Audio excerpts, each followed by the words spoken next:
শোনো বন্ধুরা, এই যে অন্নপূর্ণা ভাণ্ডার নিয়ে এত হইচই হচ্ছে, এমনও দেখা যাচ্ছে যে অন্নপূর্ণা ভাণ্ডার পেয়েছে, তবুও তারা ওই হুজ্জুতি করতে রাস্তায় এসে দাঁড়িয়েছে, কেন পেলাম না কেন পেলাম না।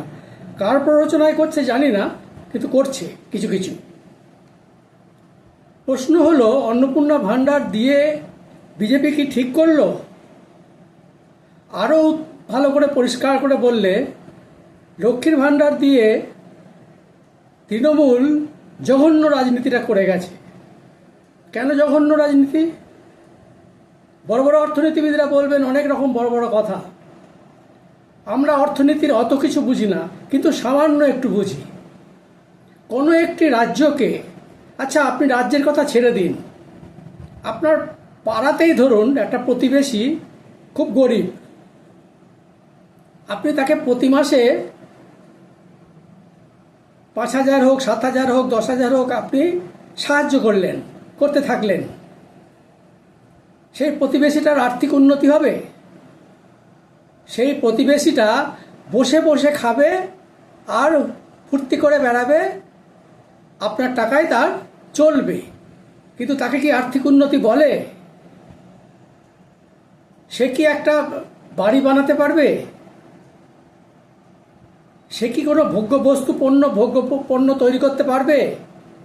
এইবার আপনি ধরুন সারা পশ্চিমবঙ্গের লোককে 3,000 টাকা করে দিয়ে সরকার 12,000 হোক, 15,000 হোক কোটি টাকা, 15,000 কোটি টাকা বাজারে বিনা কারণে ছেড়ে দিল। সেই 15,000 কোটি টাকা বাজারে এসে কি কাজ করবে? সেটা কোনো উৎপাদন করেনি, সে শুধু টাকাটা পেয়েছে। আর টাকাটা এসেছে কোথা থেকে? রাজস্ব থেকে। সে রাজস্ব কোথা থেকে আসে? আপনার আমার করের টাকা হচ্ছে মূল রাজস্বের উপাদান। যেমন শিল্প সংক্রান্ত কর, জিএসটি, ইনকাম ট্যাক্স, যাই বলুন, আমরা যে সমস্ত ট্যাক্স দিয়ে থাকি সেগুলো সবই কিন্তু জনগণ দেয়। শিল্প যা কাস্টমস ডিউটি বা জিএসটি পেমেন্ট করে, তারা জিনিসের দামের সঙ্গে সেটাকে ধরে নেয়। আলটিমেটলি পেমেন্ট করে জনগণ।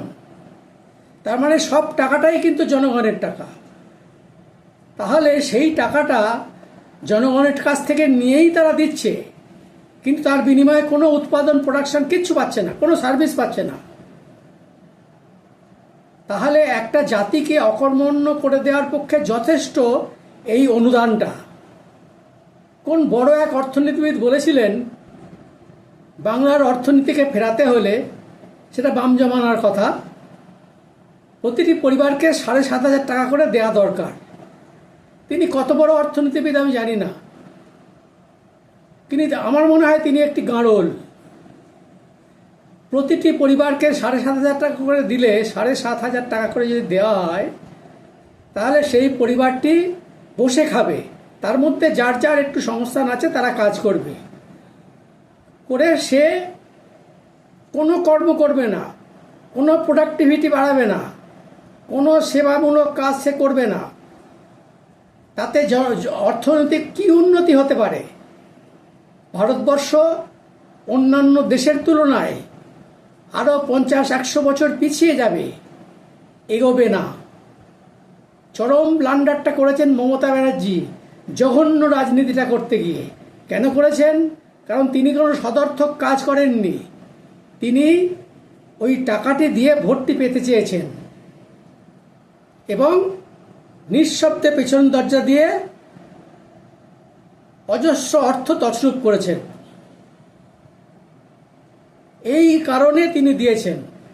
আর বিজেপিকে সরকারে আসার জন্য সেটাকে স্বীকৃতি দিয়ে দেব কথাটা বলতে সে বাধ্য হলো। কারণ একথা ঠিক, বিজেপি যে ক্ষমতায় এসছে সেটা কিন্তু বিজেপির জনপ্রিয়তার জন্য পুরোটা নয়। কিছুটা হচ্ছে হিন্দু ভোট কনসলটেশনের জন্য, আর কিছুটা বিজেপির প্রতিশ্রুতির জন্য। যদিও বিজেপি সবকটা প্রতিশ্রুতি পালন করেনি, হয়তো করতে পারবেও না, পারা সম্ভবও নয়।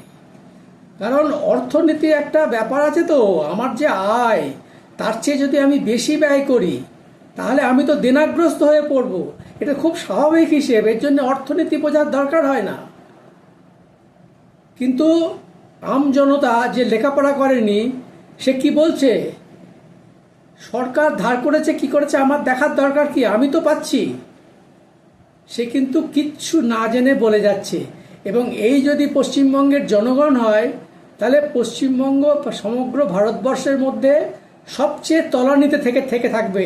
সিরিয়াল নাম্বার যদি করা হয় পশ্চিমবঙ্গ আগে প্রথমের দিকে ছিল, এখন একদম তলায় চলে যাবে। যেটা একসময় ওড়িশা বিহার ছিল, এখন পশ্চিমবঙ্গেরও ওপরে বিহার ওড়িশা। আপনাদের লজ্জা লাগা উচিত। 3,000 টাকা পাননি বলে লাফাতে লাফাতে রাস্তায় আসছেন। যে লোকগুলো আসছেন ভালো করে দেখুন তো, ওরা বাংলাদেশ থেকে এসে ঢুকেছে না এদেশীয় অরিজিনাল এদেশের নাগরিক, এটা ভালো করে দেখুন। যে যেখানে পাচ্ছে পড়ে দিচ্ছে, রেল লাইনের ধারে বসে পড়ছে। কেন বসছে? যখন বসছে তখন রেল দেখতে পায় না, এখন উচ্ছেদ উচ্ছেদ উচ্ছেদ উচ্ছেদ করতে হচ্ছে। রাস্তায় ফুটপাতে যখন হকার বসছে তখন দেখতে পাচ্ছে না, পুলিশ নেই, সরকারের লোকজন নেই, তারা বসতে দিচ্ছে। কারা বসতে দিচ্ছে? পয়সা নিয়ে শাসক দলের লোকেরাই বসতে দিচ্ছে। আবার পরে শাসকই বলছে উঠে পড়ো। মমতা ব্যানার্জি র্যান্ডম হকার উচ্ছেদ করে দিলেন ক্ষমতা থেকে চলে যাওয়ার কিছুদিন আগে। আমাদের এইসব এলাকায় পথের ধারে কত দোকান ছিল সব তুলে দেওয়া হয়েছিল, তখন তো একটি শব্দ করেনি কেউ। বিজেপি যেই হকার উচ্ছেদ করতে গেল তখন সবাই হই হই রই রই করে উঠল। অদ্ভুত জনগণ আর অদ্ভুত রাজনীতি। এটা ভদ্রলোকের রাজনীতি নয়, একেবারে ছোট লোকের রাজনীতি বলা হয়। রাজনীতি যারা করছেন তারা কেউ ভদ্রলোক নেই। আর আমার তো তাই মনে হয়। যে কজন ভদ্রলোক আছেন তারা কিছু মনে করবেন না, কারণ কোনো জিনিসই 100% হয় না। ছোট লোক রাজনীতিবিদ বললাম মানে 100% লোকই ছোট লোক হতে পারে না। কিছু ভদ্রলোক হয়তো থাকেন, কিন্তু মেজর পোর্শন যেটা হয় সেটাই বলা হয়, আমরা তাই বলে থাকি। যাই হোক, এই দেয়ার রাজনীতি একটা সময় চরম ব্লান্ডার ডেকে আনবে, আমি বলে রাখলাম, মনে রাখবেন। আমি এখানে শেষ করছি। এতক্ষণ আমার সঙ্গে থাকার জন্য অনেক ধন্যবাদ।